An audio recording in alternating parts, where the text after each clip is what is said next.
게 사이다 썰에 내가 주인공이 되는 게 되게 구조적으로 위험하다. 그럼에도 꼭 대응을 하고 싶다라고 하신다면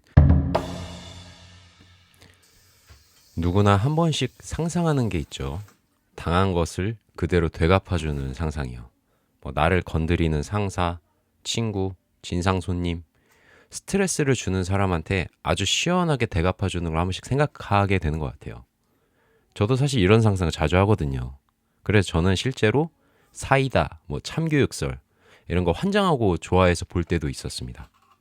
그런데 제가 실제로 경험을 해보니까 사실 사이다 썰이 존재하기가 쉽지 않더라고요. 우리가 보는 사이다 썰은 현실로 대입하면 결말이 아니라 과정이더라고요. 과정. 그 뒤에는 좀 불편한 대가가 따르는 것 같아요. 그래서 저는 누군가 사이다 썰의 주인공이 되고 싶다라고 말을 한다면 좀 가급적 말리고 싶습니다. 그래서 세상은 정의롭지 않아. 이런 거라기보다 저는 제 영상에서 항상 말씀드리게 되는 개념이 저는 이렇게 구조를 뜯어보는 걸 좀 좋아하거든요. 그러니까 100명 중에 3명이 겪게 될 그럴 일이 아니라 거의 대부분의 사람이 노출되는 경우는 어떤 경우인가? 그리고 이건 왜 일어나는가? 이런 거를 그냥 뜯어보길 좋아해서 그런지 이거는 좀 구조적이라는 생각이 들어요. 사이다 썰을 위해서 내가 어떤 당한 만큼 갚으려고 하거나 아니면 뭔가 함부로 대응하려고 하면 그냥 대부분 피해를 보는 것 같습니다. 이건 본능적으로도 그런 것 같고 그냥 사회가 그런 것 같아요. 오히려 좀 나쁜 거긴 한데 좀 자연스럽다까지 생각이 들 정도죠. 이걸 두 개로 나눠서 한번 말씀드려 보려고 합니다. 어떤 구조냐면 하나는 조직이나 단체, 사람들은 그냥 머리 아픈 일을 싫어하는 것 같아요. 이건 직장뿐만이 아니라 친구 관계도 마찬가지인 것 같습니다. 제가 제 예전 얘기를 하나 해드릴게요. 제가 여러 번 영상에서 말씀드렸는데 저는 어릴 때부터 어울렸던 동네 친구가 총 이제 13명 정도 돼요. 이게 하나의 그룹 모임이. 근데 제가 이 모임을 좀 늦게 들어갔어요. 중3 때. 이들은 중1 때부터 어울렸는데 전 중3 때 들어갔거든요. 근데 들어가고 나서 한 명이 저를 좀 하대했어요. 그래서 저를 장난치면서 툭툭 치기도 하고 막 예를 들어서 야, 나 매점 갔다 올게. 야, 깨달으면 따라와. 가자. 약간 뭐 이런 식으로 저를 약간 좀 하대를 한 거죠.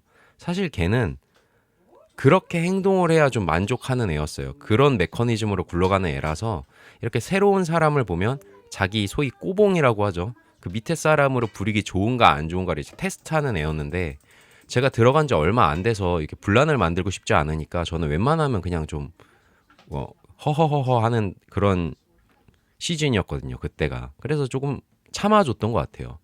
참았어요. 그렇게 참다가 제가 1년을 그냥 좀 그렇게 넘어갔어요. 뭐 그렇게 심하지도 않기도 했고 제가 그냥 참을만 했다고 느꼈나 봐요. 그러다가 이게 점점 심해져가지고 저도 이제 폭발을 한 거예요. 그래가지고 고등학교 1학년 때 이제 그 친구한테 여행 가서 주먹질을 한 대 한 거죠.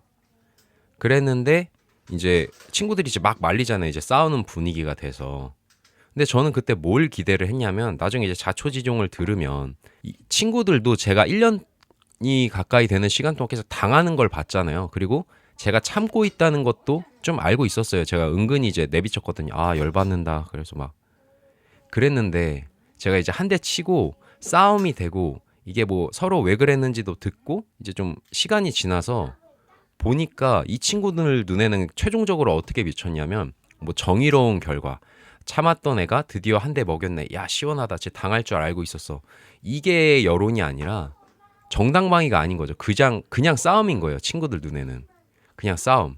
그래가지고 사실 제가 친 게 그 한 대 친 게 제가 그동안 당한 거를 환산을 하면 100분의 1도 안 된다고 저는 생각을 하거든요.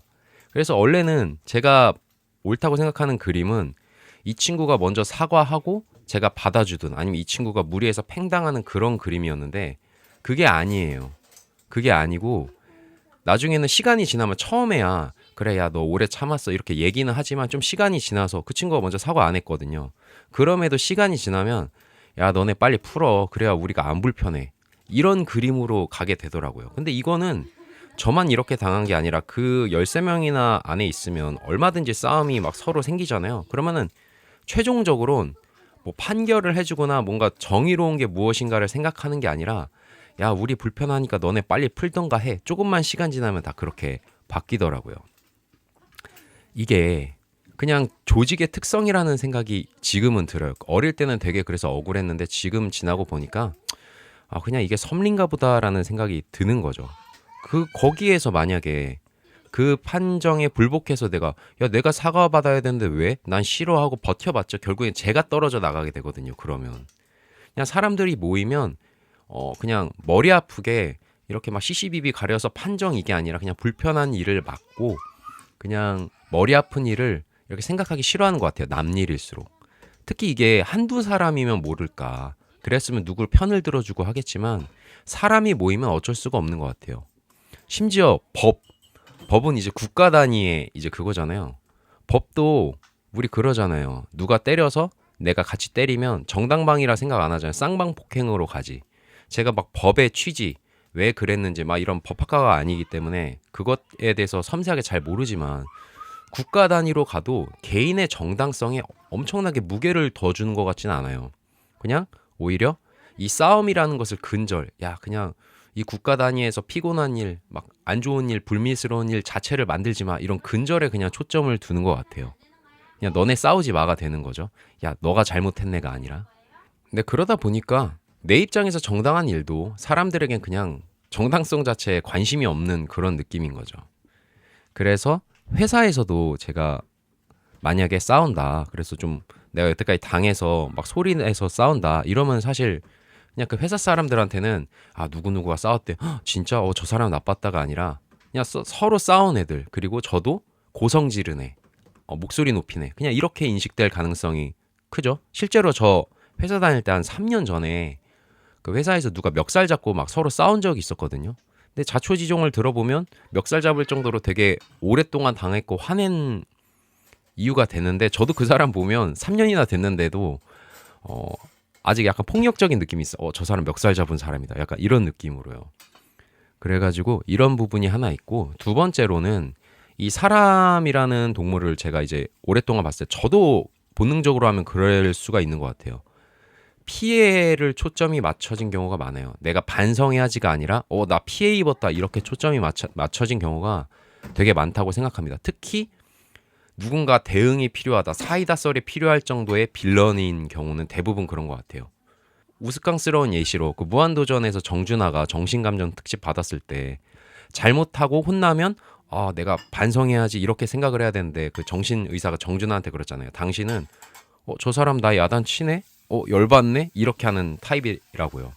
그러니까 애초에 혼내서 반성할 정도, 누군가 나한테 이렇게 대응을 했을 때 내가 그래도 잘못했구나 반성할 정도의 인격을 가진 사람은 애초에 피해를 잘 주지도 않죠. 그리고 피해를 주면 잘 주워 담는 것 같아요. 제때 사과하거나 행동을 바로 교정을 하죠.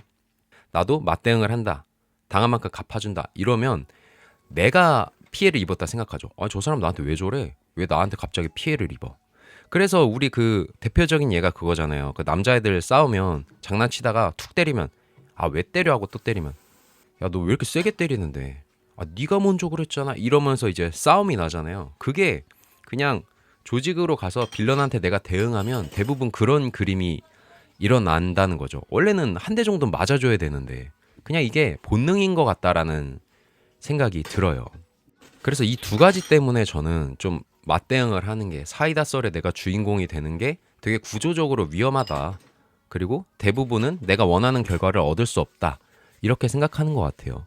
물론 인터넷에서 보이는 아주 소수의 경우는 정말 권선징악이 실현되기도 하고 사이다 썰, 참교육 썰이 나오게 되는 것 같아요. 근데 저는 처음에 말씀드렸듯이 모든 경우의 수를 모아보면 그냥 구조적으로 되게 대부분의 사람은 이런 사이다의 느낌으로 결말이 끝나는 게 많이 없다라고 생각을 합니다. 그러면 이제 어떻게 해야 되는 것인가라는 저도 고민을 했었어요. 그럼 계속 당해? 구조적으로 나를 도와주는 그림이 아니니까 인간 사회가 나는 그냥 당하고 살아야 되는 것인가 그냥 말도 못하고 당해야 되는 것인가 라고 생각하면 그건 당연히 저는 아니라 생각합니다. 저도 실제로 그렇게 행동하고 있진 않고요. 저는 보통 두 가지로 이제 대응을 하게 되는 것 같아요. 단계가 두 가지인 거죠. 첫 번째이자 저의 최우선순위, 행동의 99.999%는 피하거나 저를 보호한다. 약간 이런 쪽인 것 같아요. 그냥 어쩔 수가 없는 것 같아요. 왜냐면 대응한다는 것은 결국 내 손에도 뭔가를 묻힌다는 거거든요. 나도 피해를 입을 생각을 하고 해야 되기 때문에 그 결과적으로 대부분의 경우 저도 피해를 더 입고요. 그러다 보니까 그냥 피하거나 보호하는 쪽에 초점을 맞추는데, 일단 저는 생각이, 내가 밖에 나가서 사람들과의 관계를 하거나 직장 생활을 할 때 내가 아무런 타격 없이, 무례한 일을 한 번도 겪는 거 없이, 누군가 진상을 안 만나는 거 없이 피해 영으로 끝난다, 피해 영으로 사는 게 당연하다, 이렇게 생각은 최대한 안 하려고 해요. 그냥 어느 정도 내어주는 거죠. 어느 정도 그냥 피해를 보는 것은 어쩔 수 없다, 사람들끼리, 이렇게 생각하고 사는 것 같아요. 그게 사실 더 마음이 편하더라고요.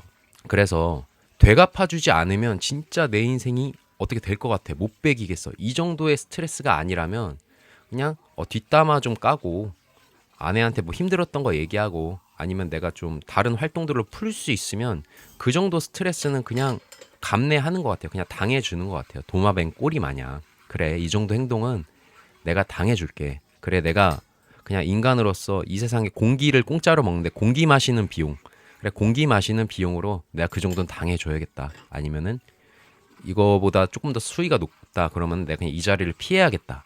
약간 이런 식으로 그냥 생각을 하는 것 같습니다. 좀 슬프지만요. 그래서 어느 정도는 당해주고요. 저는 그냥 허허 이러면서, 너무 선이 넘을 것 같으면 1차적으로 대응을 하는 게 아니라 그냥 거리를 둬요. 그 자리를 피해버리거나, 아니면은 좀 대화를 계속 해야 되는 자리라면 화제 전환을 하는 식으로 그냥 1차적인 보호를 하고 있어요. 막 대응하고 싸움으로 흘러가는 그런 느낌으로는 좀 최대한 안 가려고 하는 것 같습니다. 사실 마음속으로는 몇 번이고 소위 족쳤죠. 조졌죠, 저도. 진짜 그렇게 상상으로만 하고 만족하고 맙니다. 그냥 사회 구조상 진짜 맞대응을 하면 저도 피해를 입을 것을 각오해야 되기 때문에 이 정도로 이렇게 참는 게 일단 99.9% 행동을 하고, 그게 1단계인 것 같고요. 두 번째로, 아주 소수의 경우지만 그럼에도 들이받아야 되는 순간이 오는 것 같아요. 아까 말씀드렸듯이 어떤 특정 선을 아득히 넘어버리거나, 아니면 내가 이것을 대응하지 않으면 나의 일상이 파괴되거나 내가 너무 힘들어질 것 같을 때, 아무리 고민해도 이건 대응하는 게 맞다라고 생각이 들면 그때는 행동을 하게 되는 것 같아요. 일단 그럼에도 이 순간은 저도 노력해야 돼요. 자리를 피하거나 그런 식으로 해서 최대한 안 만들어야 되는 건 맞는 것 같아요. 그럼에도 행동을 해야 된다면 가장 우선적인 게 아주 전략적으로 행동해야 되는 것 같아요. 사실 이 맞대응, 싸움을 거는 것 자체가 사실 엄청나게 고난이도의 정치적 영역이라고 저는 느꼈어요. 우리 그 TV에서 정치인들 보면 죽일 듯이 막 물어뜯잖아요. 우리가 생각하는 그런 사이더 썰의 그런 느낌처럼 막 죽일 듯이 손가락질하면서 어디 하면서 막 싸우는데, 사실 이게 대부분 쇼의 영역인 거 다들 알잖아요. 그리고 나서 뒤에서 왜 이렇게 세게 했어, 다음에 좀 살살해, 술 한잔 마실까, 이러면서 이제 끝나잖아요. 대부분 자기의 인기나 자기의 퍼포먼스용으로 싸움을 하지, 진짜 그 현실 감정을 넣어가지고 싸움하는 경우는 거의 없잖아요. 이렇게 정치인들도 싸움을 이렇게 퍼포먼스용으로 전략적으로 이용하는데, 우리 같은 일반인이 현실에서 감정이 딱 올라온다고 맞대응을 전략 없이 해버린다, 이건 거의 자폭일 수도 저는 있다라고 생각해요. 그래서 심정은 이해되고 저도 그런 감정을 느끼지만 그럼에도 좀 전략적으로 생각을 해야 된다라고 생각을 하는 거죠. 정말 확실한 것은 대부분의 경우에, 거의 99%의 경우에는 내가 당했을 때 그 순간 느끼는 감정으로 뛰어든다, 그러면은 대부분은 원하는 결과를 못 얻는다는 거죠. 망할 확률이 높다는 거죠. 그래서 저는 맞대응을 염두에 둔다면 꼭 이렇게 생각하는 것들이 있어요. 1번, 내가 어디까지 할 수 있는 것인가. 뭐 예를 들어서 고성방가를 할 것인가, 내가 이미지를 버릴 수 있나, 무언가를 내려놓을 수 있나, 어디까지 갈 수 있나를 첫 번째로 두고요. 그러니까 퇴사까지도, 아니면은 이 프로젝트를 내려놓는 것까지도, 절교까지도, 이별까지도 생각할 수 있나, 이걸 1번으로 두는 것 같고요. 두 번째로는 그렇게 해서 일이 일어났을 때 감당이 가능한가, 내가 이거를 책임질 수 있는가를 2번으로 두는 것 같습니다. 제가 하나 이해를 위해서 사례를 말씀드려 볼게요. 뭐 사이다 썰, 제가 막 맞대응으로 싸운 썰은 아니지만, 제가 그 뮤지컬 배우 할 때 제작사에서 갑질을 좀 많이 하거든요. 이번에도 이제 제작사에서 뭐 10회 공연하는 거 사정이 안 좋으니 4회만 합시다. 이렇게 됐는데 사실 배우들은 이게 청천벽력 같은 소리인 게 저희는 그 기회비용이라는 게 있잖아요. 이 작품을 함으로써 다른 작품을 못 한단 말이에요. 다른 스케줄을 못 잡고 기다리고 있어야 돼요. 작품을 줄이면 여기 공연이 생겼어요라고 말할 때까지 아무것도 못 하고 있어야 되거든요. 왜냐면 해버렸다가 저기 공연 생겼어요 하면은 이게 좀 애매하게 되니까 제작사에서 너네 공연은 다른 거 잡지 마. 근데 공연 회차는 많이 못 줘. 이렇게 된 거죠. 그러니까 되게 말도 안 되는 일이고 사실 갑질이에요. 공연 회차 줄일 거면 너네도 스케줄 잡아. 이렇게 해야 되는데 그렇게 못 하게 된 거죠. 그러니까 배우들이 되게 불만이 많았던 거죠. 저도 웬만하면 저는 아까 말씀드렸듯이 그냥 회피하거나 자리를 아니면 그냥 허허하고 넘어가고 그럴 텐데 이거는 제 경우에는 좀 선을 넘어가는 행위였어요. 왜냐면 이제 생계를 건드려 버리는 부분이니까요. 근데 원래는 이런 경우에도 저는 그냥 오케이를 합니다. 어쩔 수 없이. 왜냐면 배우는 대부분 힘이 없어요. 왜냐면 대체 배우들이 너무 많기 때문에 너 아니어도 할 사람 많아기 때문에 제가 이 작품을 그만둘 거 아니면 보통은 이제 오케이를 할 수밖에 없는 상황이거든요. 근데 이때는 제가 들이받았습니다. 왜냐면 제가 힘이 있었거든요. 왜냐면 이때 제가 맡았던 배역이 이제 뭐 장비 같은 것들을 좀 쓰는 배역이었는데 그게 사람 신체에 맞추는 거다 보니까 저한테 맞춰진 것들이 되게 많았거든요. 그러니까 너 나가 다른 사람 쓸게 하면 그 사람으로 또 돈을 써서 맞춰야 되는 게 있었죠. 그리고 공연을 언제 생길지 모르는 공연이잖아요. 그래서 공연이 딱 생기면 바로 가서 공연을 했어야 되는데 그러면 연습 시간이 충분치가 않잖아요. 당장 다음 주 공연이야 하면은 일주일밖에 연습을 못 하잖아요. 그러니까 쉽게 저를 대체를 할 수가 없었던 상황이었던 거죠. 그래서 일단 제가 이거는 이제 좀 비벼볼만 하겠다 이 생각이 든 거죠. 진짜 대체 불가능한 엄청난 무기거든요. 그리고 이제 제가 생각을 한 거죠. 내가 어디까지 갈 수 있냐? 그만둘 수 있을까? 이거를 공연을 그만둘 수 있을까? 당장의 배우 수입이 끊길 수 있을까? 이 고민을 했을 때 저는 그때 다행히 자차로 쿠팡 플렉스를 하고 있었어요. 당장 돈을 못 벌더라도 내가 쿠팡을 뛰면 수입 보전 가능해. 오케이. 그러면은 또 맞대응을 할 수 있는 두 번째 조건이 된 거고 세 번째 이제 이 제작사가 내가 좀 들이받으면 내 커리어에 영향을 줄 수 있는 깨다름맨이랑 작품하지 마라. 제 앞길을 막 망칠 수 있는 그런 영향력을 가졌는가 했는데 아니었어요. 좀 소규모 제작사였거든요. 그리고 여기에서 더 중요한 게 이게 단체 행동을 할 수 있는가였어요. 왜냐면 저 혼자 북치고 장구치다가 제작사가 그래 진짜 좀 힘들겠지만 너 나가 해버릴 수 있거든요. 단체 행동을 받아야 조금 더 힘이 실리잖아요. 그래가지고 배우들을 포섭할 수 있는가라고 했을 때 제가 배우들의 좀 지지를 받고 있던 상황이었어요. 신뢰와. 그래서 제가 다른 배우들이랑도 좀 얘기를 해서 내가 총대 맬 테니까 한번 페이 올려보자. 이 공연 회차를 보장을 받아보자. 공연 회차 보장 못 해줄 거면 어느 정도 돈으로 보전해줘라. 이걸 한번 들이받아보자. 오케이가 된 거죠. 그래서 제가 이제 나름 시나리오를 짰습니다. 제작사 대표한테 전화하기 전에 내가 이렇게 전화를 하면 제작사 대표가 어떻게 나올 것이고 그럼 내가 이렇게 대응해야지를 이 모든 과정을 거의 한 이틀에 걸쳐서 고민을 했던 것 같아요. 그래서 전화했습니다.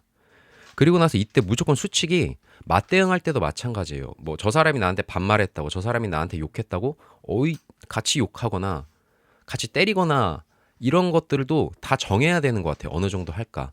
저는 그때 절대 무례하게 말하지 말자. 이 사람이 무례하게 정하지 말자. 이 사람이 기분 파로 나한테 행동하게 하지 않기 위해서 되게 정중하게 얘기했습니다. 이러이러해서 저는 이렇게 되면 작품 못 할 것 같다. 그래서 공연을 못 잡아줄 거면 이 정도는 그래도 우리가 100% 돈을 다 달라고는 하지 않을 테니까 한 7, 80%라도 공연이 없더라도 보전을 해달라. 그렇게 얘기를 했습니다. 그래서 이 제작사 대표가 막 이렇게 치고받고 하다가 결국에는 제가 원하는 목표는 원래 뭐 60%에서 70%라면 거의 65% 정도 보전을 받게 된 것 같아요.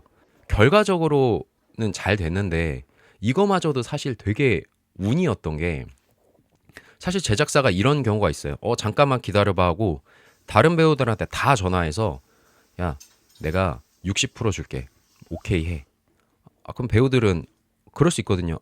당장 힘드니까. 네. 그리고 저한테 전화해서 야 넌 나가 다른 배우들은 다 오케이 했어. 이렇게 될 수도 있거든요. 그러니까 제가 뒤통수를 맞을 수도 있는데 그래서 이건 운의 영역도 있어요. 그래서 좋은 결과가 아무리 준비하고 났더라도 뒤집히는 경우도 많아요. 그래서 무언가 내가 대응을 한다. 무언가 어떤 갑질이나 불편한 행동에 대해서 대응을 한다는 사실 아무리 준비를 해도 결과를 확신할 수 없는 영역이에요. 그렇기 때문에 진짜 확실하게 내가 이길 수 없다. 이 대응을 통해서 내가 원하는 결과를 조금이라도 얻을 수 없겠다라고 싶으면 차라리 관두는 게 저는 낫다고 생각합니다. 관두고 그냥 다른 대체 영역을 찾거나 아니면은 싸움 자체를 관두는 게 저는 100배 낫다라고 생각을 하는 거죠. 정말 사회 나와서 제가 느낀 거는 내가 절대적인 강자가 아닌 이상 나에게 유리한 판은 거의 안 나오는 것 같아요. 대응을 했을 때. 그래서 저도 그 99.9%가 대응을 하지 않는, 그래서 회피나 예방 쪽 아니면 조금은 당해주는 쪽으로 그냥 가닥을 잡은 것 같아요. 심지어 절친들마저도 친구들마저도 인간관계를 하다 보면 내가 아무리 억울하고 내가 정당해도 다른 친구가 매력이 있잖아요. 그럼 점진적으로 제가 점점 소외되고 그 친구 쪽으로 더 기울어지기도 하는 경우도 되게 많은 것 같아요. 그래서 저는 항상 생각을 합니다. 사이다 썰은 그냥 유튜브에서 보고 커뮤니티에서 읽는 걸로 만족하자. 내가 그 주인공이 되려고 하지 말자. 생각보다 사이다 썰은 이루어지지 않는다. 그래서 유튜브에서 사이다 썰 검색하면 되게 많거든요. 그래서 만약 내가 너무 스트레스를 받고 맞대응을 하고 싶다라면, 시원한 결과를 원한다면 시원한 결과는 그런 이제 유튜브나 커뮤니티로 이제 만족을 하는 게 저는 좋다라고 생각합니다. 그리고 1순위로는 최소 피해만 받고 나를 보호하는 쪽으로 선택을 해야 되는 것 같아요. 어쩔 수가 없는 것 같아요. 그 구조가. 제가 이 어쩔 수 없다라는 말을 그렇게 좋아하지 않는데, 그냥 들으시는 분들한테 뭐 이렇게 대응하면 성공합니다 했다가 엄한 행동을 하게 해서 피해를 드리는 것보다는 보다 안전한 쪽으로 그냥 말씀을 드리게 되는 것 같아요. 그럼에도 꼭 대응을 하고 싶다라고 하신다면 이게 상황마다 판이 다 달라가지고 제가 이렇게 하시면 성공할 수 있을 거예요라고 말씀을 드리기 좀 어렵고, 진짜 잘 고민해서 그리고 내 편을 최대한, 아군을 최대한 만들어 둔 다음에 행동을 하시는 것을 추천합니다. 근데 너무 피곤하거든요, 이게. 그래서 그냥 똥은 피한다라는 생각으로 그냥 사는 것을 추천드립니다. 진짜 대응을 하면 제 손에도 그게 묻거든요. 자, 그래서 정리. 당한 만큼 갚아주고 싶다. 사이다의 결과를 원한다. 라고 생각하신다면 일단 첫 번째로 사회나 인간관계가 그런 구조로 이루어지지 않는다. 사회나 조직은 그냥 피곤한 일이 없게, 불편한 일이 없게 만드는 것에 초점을 맞춰주지 내 정당성을 보는 것으로 초점을 맞춰서 굴러가지 않는다. 그리고 두 번째, 나를 괴롭히는 빌런은 내가 대응을 했을 때 본인이 피해를 입었다라고 생각해서 더 대응을 하고 더 공격을 하지 그걸 반성하거나 받아들일 확률은 되게 낮다. 그럼에도 대응을 한다면 첫 번째로 무대응을 하거나 아니면 나를 보호하려고 하거나 그냥 내가 어디까지는 좀 내어주는 것이 마음이 편하다. 그럼에도 정 못 견뎌서 대응을 해야겠다 싶으면 이거는 되게 정치적이고 되게 전략적인 영역이기 때문에 잘 전략을 짜고 최대한 아군을 많이 만들고 나에게 명분을 최대한 만들어서 대응하는 것을 추천드립니다. 그럼에도 대응을 안 하는 것을 더 추천드립니다. 이렇게 말씀드릴 수 있을 것 같아요. 판을 잘 만들어야 됩니다. 정말로. 저도 그게 너무 어렵더라고요. 네, 오늘의 영상은 여기까지고요. 네, 영상 시청해 주셔서 감사드리고요. 다음에 더 재밌는 영상으로 찾아뵙겠습니다. 감사합니다. 깨달음맨입니다.